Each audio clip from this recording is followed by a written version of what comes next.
నోరు మూసుకున్నంత మాత్రాన మౌనం కాదు, అది నిత్య ప్రసంగం. మనోవాక్కులకు అతీత స్థితి మౌనం. మనోవాక్కులకు, మనస్సు వాక్కు రెండిటికి అతీతమైన స్థితి మౌనం.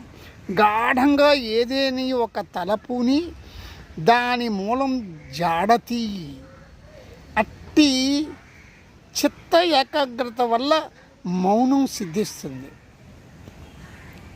అభ్యాసం సహజం అయినాక అది నిశ్శబ్దంగా పరిణమిస్తుంది. మనస్సును వశం చేసుకోవడం ధ్యానం. గాఢమైన ధ్యానం నిత్య వచస్సు. ఇది చాలా జాగ్రత్తగా పట్టుకోవాలి మీరు.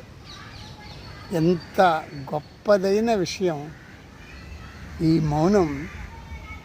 దీనికి ఇంత గొప్ప నిర్వచనం.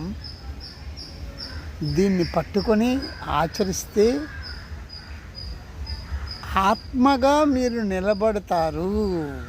తప్పకుండా సాధన చేయండి.